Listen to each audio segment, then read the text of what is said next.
If you've been with us, you know we are in a series about going over the topic about ministry, the work of ministry. In the last couple of weeks, we've been focusing more on our time. Like, how do we spend our time at church on Sundays doing the work of ministry, and then how do we spend our time outside of Sundays, whether that's at work or with our family. And the principle that we went over is that we go to church to work, but we go to work to be the church. And that's the idea of time. Now, today, I'm going to talk about the other side of the coin, because there are two things that we all can offer to God, our time and money. Now, I know what you're thinking. The minute I said money, you're like, Andrew's just trying to get that jet and doing that fundraising event.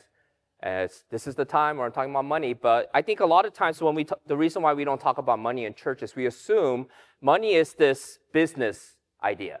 It's a secular concept. That's for the boards of corporations. That's something that politicians talk about. But you should keep all of the talks about money outside of the church. That's a secular matter, not a spiritual matter.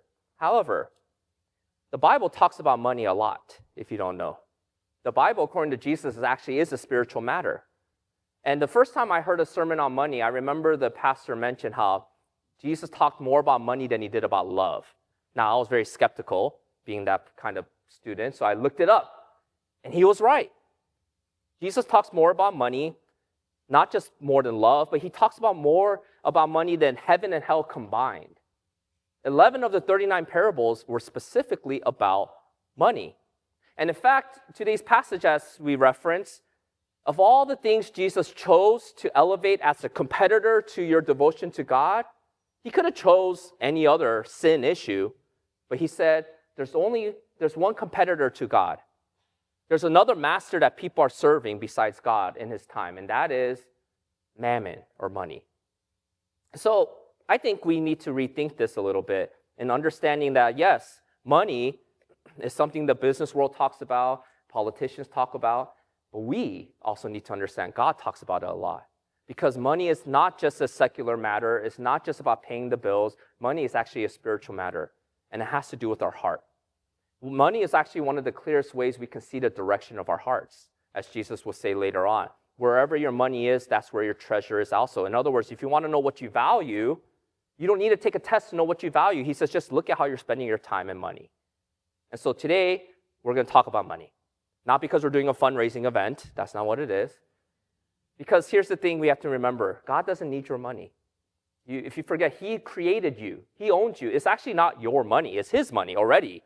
So he doesn't need your money. He's not a charity case. God is not a charity case. Jesus is not a charity case.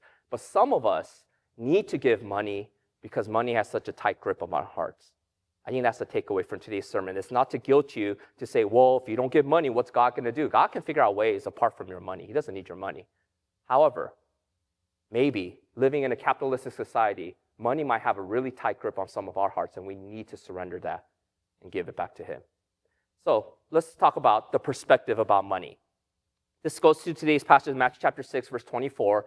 And I want you to notice the perspective we are to have about money according to Jesus. He says, no one can serve two masters, for either he will hate the one and love the other, or he will be devoted to the one and despise the other. You cannot serve God and money. So he's using the term masters because most of the people during Jesus' time were actually slaves. Over 75% of people were slaves. Now, they weren't slaves the way we might understand in American history. It wasn't based on race or some other factor. It was actually based on money. And so what happened was that if you owed someone a debt, usually you had to work it off. That's called indentured servitude. So most people were employees that had to work as servants to pay off a debt to their employers. Sounds familiar, right? Employers, employees. And so he uses this language about masters, but we can think of it in our context as employers. No one can serve two bosses, he's saying. No one can serve God and their money. Now, why is he mentioning this term masters with money? Because most of the people at that time also knew that your quality of life all depends on who you serve. You see, there's a wide range of slaves in terms of their experience in that life. Sometimes a slave could have had a really good life.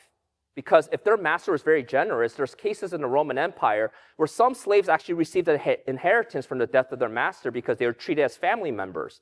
And so you could have had an awesome, generous master who took care of you as a family member and allowed you to be part of family, because usually it was the slaves who took care of the children up to a certain age. However, you could have had a really greedy and selfish and abusive master who treated you like a slave, literally. And so you see your experience all depended on your masters.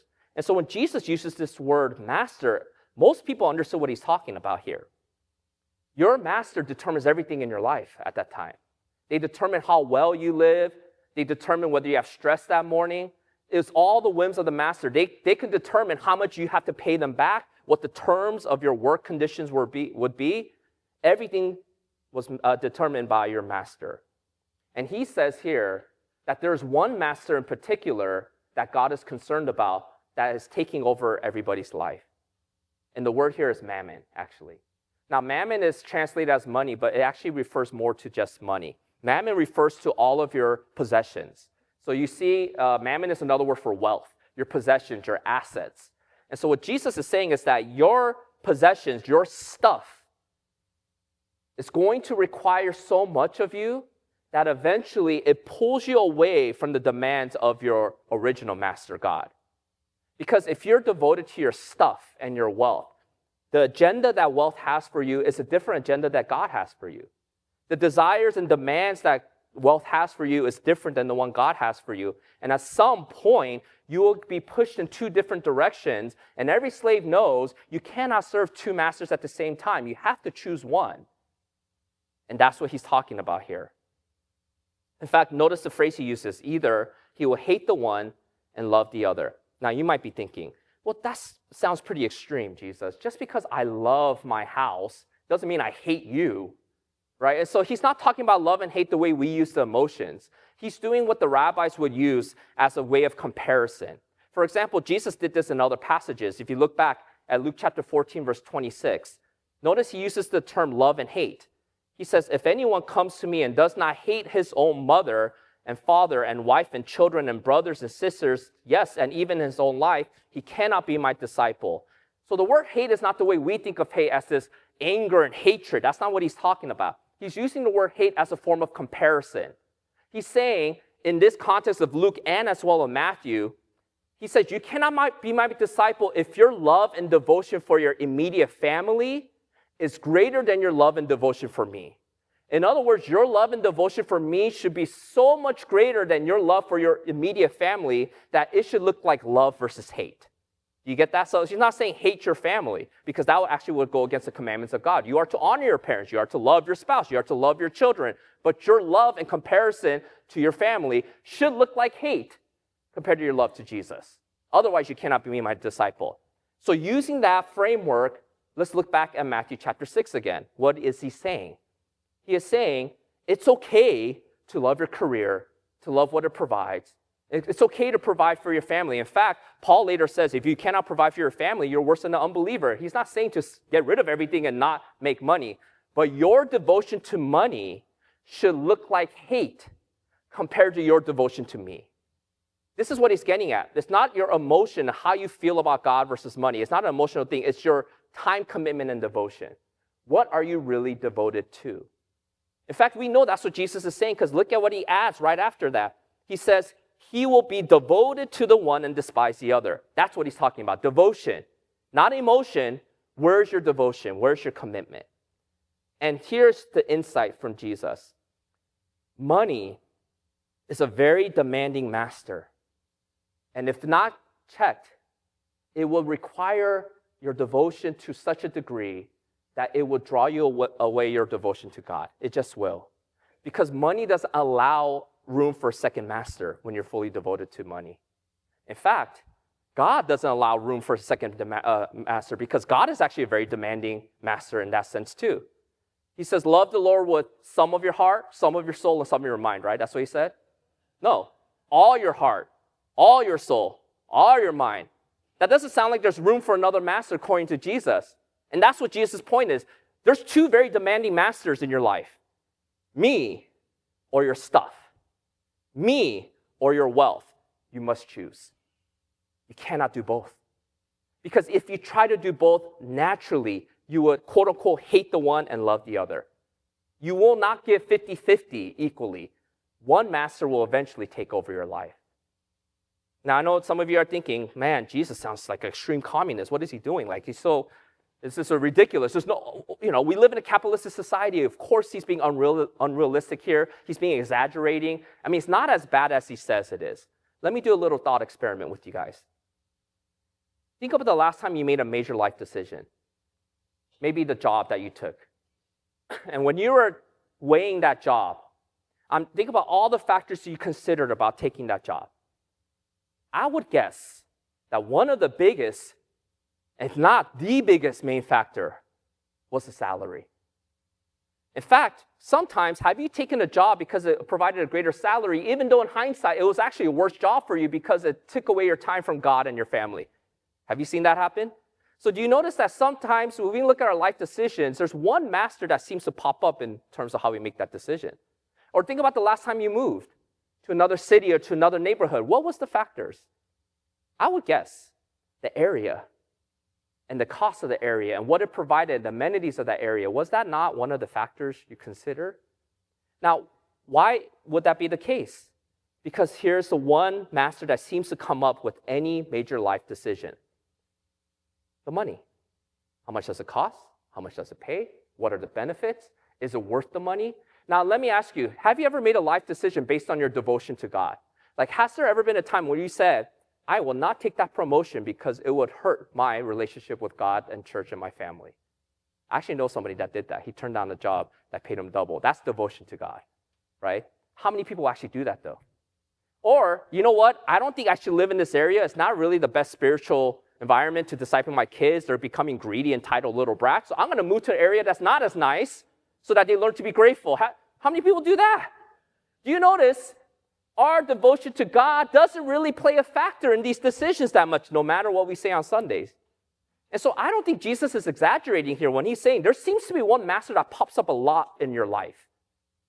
How much money does it pay?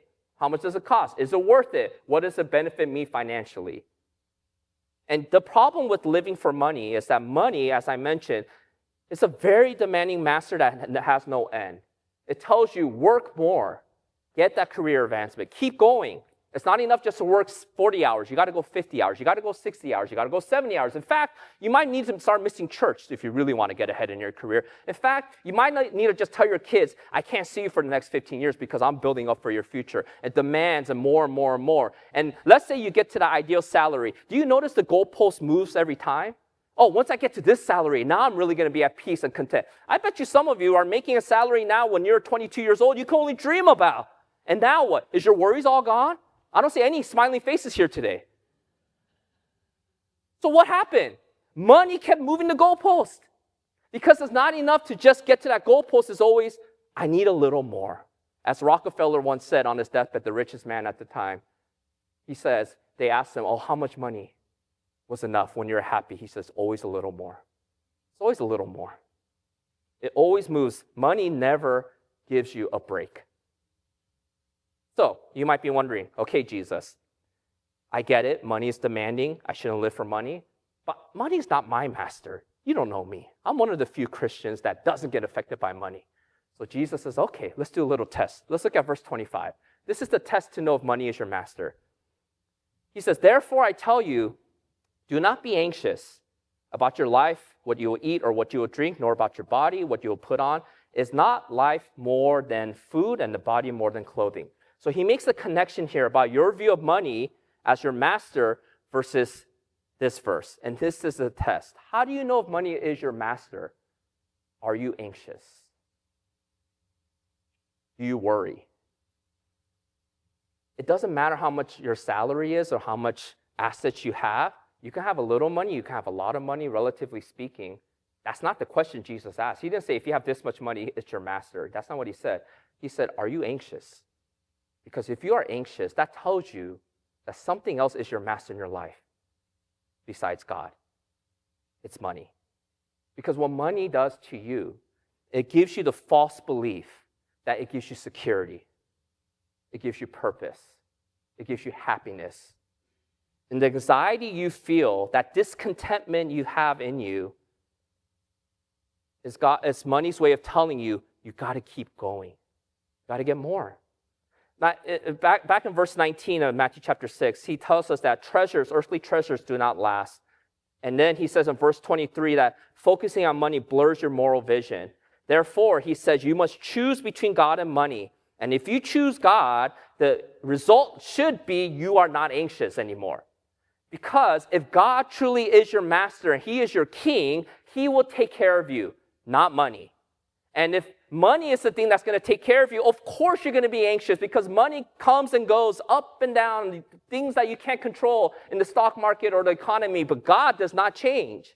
He is immutable. He has unlimited resources. So if you truly believe that God is your master, why would you worry about tomorrow? That's the test. Jesus didn't say above this is master, below this. He's like, no, you have anxiety. Now, some of us here, I would say most of us, we don't have anxiety about our next meal. But I wonder how many of us have anxiety about security. Well, once I hit this money in my account, then I could relax and be retired. Then I'm fine. But it never works that way, does it? Because once you reach that number, your anxiety has never gone away, has it? Are you less worried today than you were when you were a broke college student? In fact, I would guess you're probably happier as a broke college student than you were today. Because what happens with more money, there's more awareness, there's more comparison, there's more sense of lack, even though you actually have more, objectively speaking. The reason why you feel anxiety is actually you are always comparing and looking around you, and you become discontent with what you have instead of being grateful for what you do have. Let me do another experiment with you guys. I know this is a really hard topic. You guys are skeptical. Okay, Andrew, you know what? That's what you think. Maybe you're the greedy pig up there, but I'm good. Okay, maybe you're right. But let me do an experiment. Let me pretend you went to work tomorrow, and your employer gave you a blank check, and they said, you determine whatever you want for your salary from this point forward. You determine how much you want to be paid to get rid of all your worries today. So think of all your worries and ask yourself, how much would I need to make today so that all my worries go away? Unlimited budget. Okay, you thought of that number, right? Okay, write it down, give it to me, and I'll read it out one by one. Okay, no, I'm kidding. Let me guess, you guys all thought of a number that was higher than your current salary. Do you notice that we all answer the same way? We assume that the answer to our anxiety is more. Isn't that what Jesus just said here? You're anxious because you assume more money will make you less anxious. But I could probably find somebody that makes that number you're writing down in this world. And we could look at that person's anxiety level and then nothing's really changed. You see the spiritual insight Jesus is giving. The problem isn't that you lack money.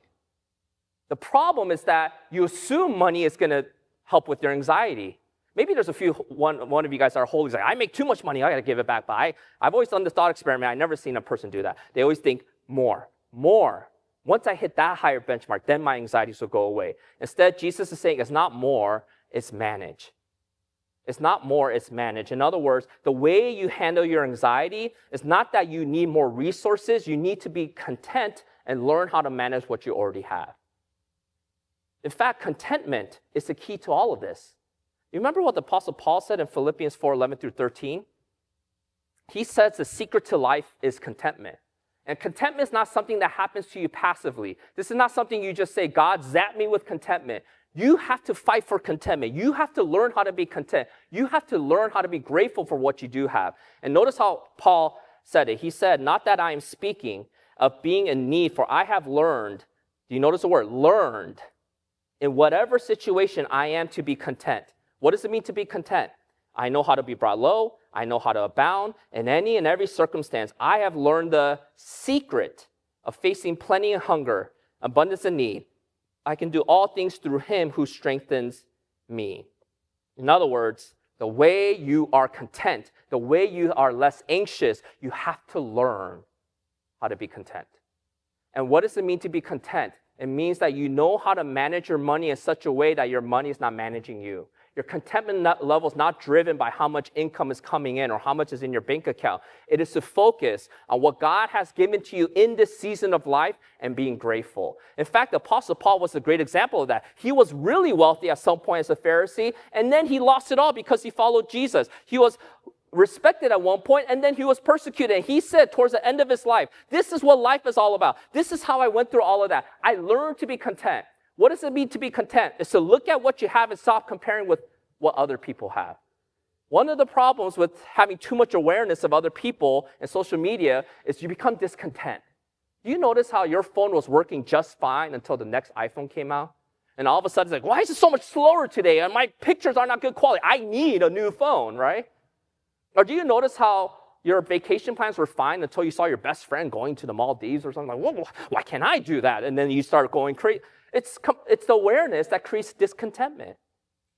And in some ways, we actually have to stop being so aware of what's going on with other people or aware what's in other people's bank account. You know, some of the most content and happiest people I've ever met were a group of kids in Guatemala that I met during a medical missions trip. They had no TVs, no phones, no awareness of anything else. They had a little tiny room, dirt room, barely a roof, and they owned 2 pairs of clothes, and that was it. But they were with their family. They were laughing the whole time. They're enjoying life. They were content with what they were given to them. None of them came up to me and said, can you give me more? I assumed they would be like, we need money. None of them asked for money. That wasn't even a concept to them that they should have more. And Jesus says it's not the more that you need, it's the contentment through managing that you need. And here's the thing that happens. Have you guys ever gone grocery shopping when you're hungry? You always know that's never a good idea, right? Because you end up buying more than you need. You know what happens when you're looking at what everybody always shops and everybody owns? It's like you're going grocery shopping when you're hungry. You accumulate more stuff than you actually need. And trying to satisfy your desire and happiness and contentment through accumulating stuff, it's like taping a bunch of sandwiches on your body to satisfy your hunger. Not only does it not work, you look silly in the process. Well, look, I upgraded my car. Don't you think I'm great? Nobody was even looking at your car. People are a lot less worried about what's going on in your life because everyone's looking at themselves all the time. Just to let you know. No one's looking at your life. They don't even know or care because they're looking at their life and their bank account. Everyone's so self-absorbed with themselves. And so, what we have to learn, according to Jesus, is manage. Manage. Choosing God as your master over money means you let go of the anxiety, you learn how to be grateful and manage what you do have, and you surrender that with contentment. Saying, thank you, Lord. God gives and takes away. Maybe this is a season where he gave you a lot. Maybe there's a season he doesn't give you a lot. Either way, he takes care of all your need. And that's enough for me. So that leads to the perspective. Let's look at some principles about money. So what are some principles about money according to the Bible? The first principle is that money is actually a test. Do you guys know that? God uses money as a way to test your heart in your life. For example, verse 21 in Matthew chapter 6. Jesus gives this very important phrase. He says, for where your treasure is, there your heart will be also. Do you notice that when you invest your money into something, you all of a sudden care about it a lot more? If you put your life savings into Apple, you're all of a sudden going to care about that next meeting about their earnings. If you put all your money in the bonds of America, all of a sudden you're going to care about the future economy of America. Where your money goes, your heart actually ends up following that as well, according to Jesus. And so Jesus is saying money is actually a barometer. It's a test. It shows you what you value. And so we can say with our lips, we value Jesus above everything else. We value his kingdom above everything else. But if your money is saying you value the American dream and your lifestyle above everything else, it doesn't matter what you really say. The test really shows you what you value. This is the way Paul said it to Timothy in 1 Timothy 6:10. He says, for the love of money is the root of all kinds of evil. It is through this craving that many have wandered away from the faith and pierced themselves with many pangs.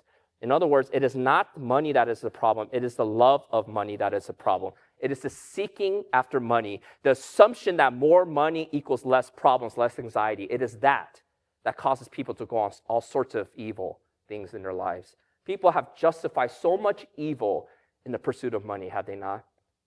The means justify the end. As long as it gets me more money, I don't care who it hurts. I don't care if it's illegal. I don't care if I just got to get more.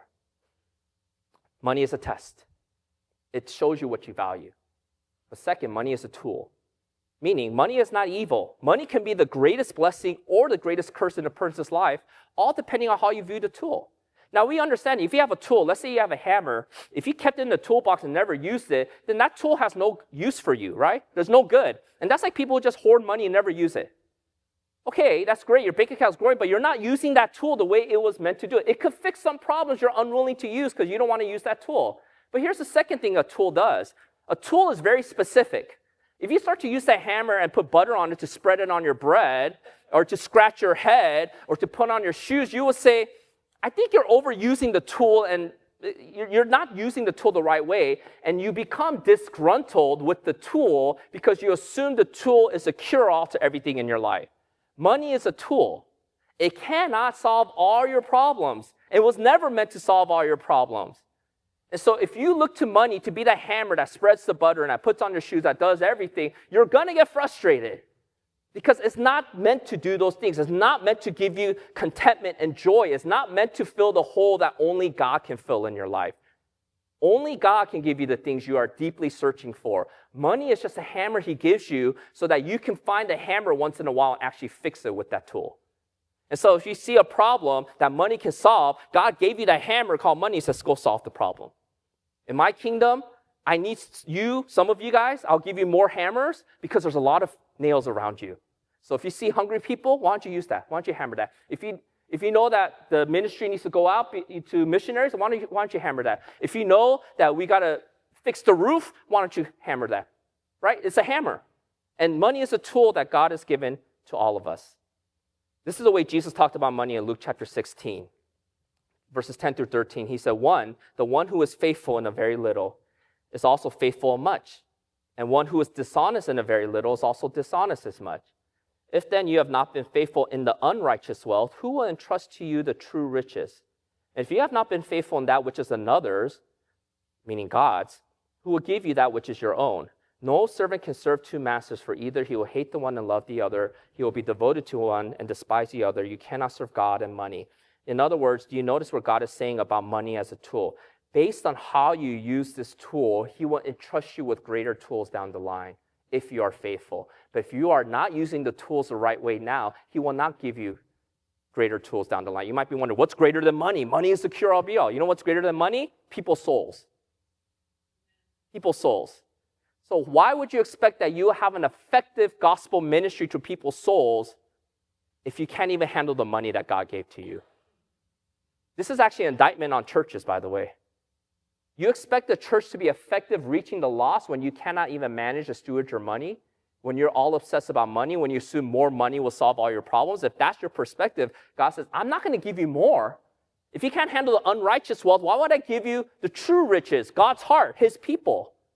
And so if you always wanted to reach people with the gospel, if you wanted to have a witness for people, and if you have unbelieving friends and families, you want to come to the kingdom, one of the ways you do that is by being a faithful steward with the money that he gives to you. Have you ever thought of that? That the money he gave to you is supposed to be a tool to reach those people he wants you to reach. To be generous to reach those people, to show and alleviate their suffering so that they will be more receptive to the gospel. Maybe it's not to just hoard your lifestyle. Maybe it's about his kingdom. Have you ever considered that? Because it's God's money to begin with. It was never our money at the end. And so the solution to this money problem that we all face, especially as Americans, is this. We need to have the right perspective about money. Money is not our master. Money is just a tool. Money doesn't solve all our problems. We need to learn how to be content and manage the money that we already have. But let's finally look at what are the practical steps then. So what do we do with the money that God does give to each one of us? Here's the first thing he says. First, give your money to be generous. Give generously. This comes from 2 Corinthians chapter 9, verse 7. And when you give your money to be generous, in fact, one of the words he uses is to give it cheerfully. He says, each one must give as he has decided in his heart, not reluctantly or under compulsion, for God loves a cheerful giver. The word cheerful is the word we get hilarious. Can you imagine people laughing and giving money? Yeah! Like you're watching a comedy show. That was the best. Here's all my money. Here's the money. Here. That's what God wants. If you are like, got to pay my dues, he's saying, no, I don't want your money. Because God doesn't need your money. Why does God want you to give if he doesn't need your money? He wants your heart.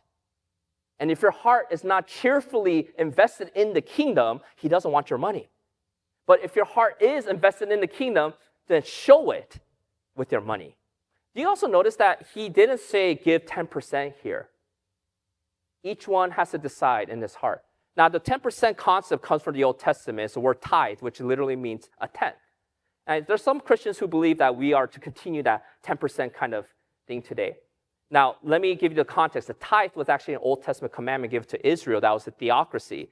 In fact, Israel didn't just give 10%. They gave 10% to the priests, 10% to fund the temple festivals, and another 10% every 3 years to pay for the foreigners and the poor. And so technically, they gave 23.3%. So those of you who are big about tithe, let's be consistent. 23.3% is what the Old Testament. But you're like saying, okay, then why is it in the Old Testament? It's a theocracy. That is their federal taxes. So the federal taxes for Israel is 23.3% in the Old Testament. When you get to the New Testament, notice it's not repeated. Why? Because they're under the Roman Empire. And so what do you do with the Roman Empire? You pay the taxes that Caesar tells you to pay. Remember that coin? Whose image has it? You give the taxes to that. What does Peter say later? You pay your taxes. And so all of us should be paying our taxes to whatever government we are part of. We do that. That's part of it. But when it comes to giving to the church and the gospel ministry, it is not a tax. So I don't tell you, I'm never going to tell you, give 10% or else God will curse you. That's an Old Testament concept. That's not here. So you're saying, what's enough? What is the verse that you decide? What is generous? What can you cheerfully, generously give? Because here's the problem with giving a percentage. For some people, 10% might not even be that much. Because one of the concepts in the Bible is you should give sacrificially. 10% might not even be a sacrifice for some people who are really wealthy. And also, 10% might be unreasonably unwise for some people to give if they're living in poverty and in debt. And so you don't want to put on a person a standard, this universal standard that actually isn't in the Bible, in the New Testament. So you're saying, Andrew, how much is enough? You determine, look at what this verse says. You determine with God how much you can give generously, sacrificially. What can you laugh and give to God? And not just give, but give sacrificially. Now, what does it mean to give sacrificially? It also means to be systematic about it. Because if you look at 1 Corinthians chapter 16, verse 2, by this point, we see that they are systematically giving on the first day of the week, which is Sunday. On the first day of every week, each of you is to put something aside, store it up, as he may prosper, so that there will be no collecting when I come. Again, he doesn't give a percentage because this is not a tax. This is what you are to choose to give generously, willfully, voluntarily, and sacrificially. So if that's 10%, okay. For some of you, maybe it's 20%. Some of you is maybe you can't give much, you have no money, but you can give of your skill set and time. That's something you decide. But because what's the whole point? God is not after your money. God wants to create generous people. That's why he's giving. Why do you have your kids work for an allowance and then give it back? You know, like, what is this whole exercise we do with our kids? It's not that we need our kids' money or we're trying to teach them values of character, right? That's the same thing with God. God doesn't need your money, but he wants your heart to be in a certain condition. And he knows it is not good for you. If you hold on to all your money, just spend it on yourself, he knows you're going to end up being selfish, greedy, and you're not going to think about his kingdom. And so he commands, give. But you have to determine how much you give. You should be systematic in giving, cheerfully, laughing, and joyfully for the kingdom. That's the first step. That's what do we do with our money to make sure it's not our master? We give it generously to God, his kingdom, and other people. Second, he also says, save your money. Save your money to be free. Now, why do I say that? One of the things that Proverbs talks about is the damaging effect of debt. In Proverbs 22, verse 7, it says, the rich rules over the poor, and the borrower is slave to the lender. And in fact, during Jesus' time, as I mentioned, 75% of people were working for a master because they were in debt. So they understood the effects of debt. You are a slave to your master until you pay off your debt. If you don't believe me, don't pay your mortgage to see what happens. See who owns your house for real at that point. You are a slave to your debt. Now, that doesn't mean that you can have no debt whatsoever. Because having a debt on a mortgage is very different than credit card debt. You know, as you know, percentages are different. One's accumulating, one is an asset, one is just buying a bunch of clothes that's going to deteriorate with moth and rust eventually. But here's the problem that us Americans face. Did you know statistically, the average American spends 110% of their income? No wonder Americans cannot give, because they spend 110% of their income. Meaning, if you make $100,000, the average American is living a $110,000 lifestyle. When actually, we are called to do the reverse. You live a lifestyle below your income so that you have margins to then be able to give generously, which is actually the first step. How can you give if the rest is eaten up to debt? That's the problem with debt. And the way you have the freedom to be generous is you have to save. You can't spend everything that you make. Your income does not determine your lifestyle. Your lifestyle should be something you determine. What are you content with? And anything above is margins to be generous and to be free. In fact, in the Old Testament, God was teaching his people the same concept. The landowners, he told them, don't take the grains from everything. What did he say? Leave the margins. Instead of taking 100% of your profits, why don't you just take 90% or 80%? Why? Because the margins then can be used to feed those who walk through the field, the foreigners and those who are poor, those who don't have land. Have you ever considered maybe don't spend 100% of what you make? But Andrew, that means I can't get the iPhone every year. Yeah, maybe not. That means you can't go to Paris, France. Maybe Paris, Texas is the next vacation. Maybe, yeah? Maybe Disneyland, not every other week. It's going to be, yeah. Because here's what it means. When you give first, and then when you save to be free from debt so that you can be generous, here's the final step. Then live with what remains after those first two steps. What does that mean? You have to be content with living a lifestyle that is a little bit below your income. Now, here's what we all face. Here's the elephant in the room. Don't we usually reverse the order of this? We get our paycheck on Friday, and we spend. Oh, we go crazy. We start spending, and then we're like, I got some credit card debt. Maybe I got to pay off some of it. And then by the time Sunday rolls around, you spend 110% of your income, so you have nothing to give to God. We reverse the order. And biblically, it's actually the other way around. You start with your giving to God. Then you get yourself out of debt to be free. And then what remains, that's what you live on. You don't live first and then save and give. You give, save, and then you live on what remains. This is really radical, I know. But maybe that's why Americans are so unhappy and so anxious, because we stopped following the ways of God and we started following the ways of all the commercials that tells us what to do with our money. Have you ever considered that this is not just a way for God to have you give money, but this is actually a pathway to freedom and happiness at the end? Because when you are bound by only one master named Jesus, you will not be anxious anymore. You will not have to worry anymore. And in fact, when you start to use the money the way he intended to, which is to be generous for the kingdom, that kind of dividend will pay you way more return on investment than Google or Tesla will ever pay you back. Because what is more important to God than money, as he mentioned in Luke? Souls. Can you imagine Bethany Church living in Sierra Madre, the amount of wealth that we are around, the amount of wealth, frankly, some of us might even have. Can you imagine if we use that the way God says we should use it? Not just for his kingdom, but also for your happiness and contentment. What if we just all did it and we just got rid of some of the problems around here? You don't think that will make a witness to the people around here? Hey, you don't need to pay for services from the church. We'll give you services for free. Do you have any help? Do you need help with your homework? We'll provide someone to help you with that. Do you need someone to help clean up your lawn? We'll help you with that for free. Why would we do all this for free, you might be saying, as a church? Because the gospel was given to us freely. We of all people should understand the concept of grace. You have been saved by grace. So why does he give you money? So that you can demonstrate that same grace that's been given to you towards other people. That's how the kingdom of God grows.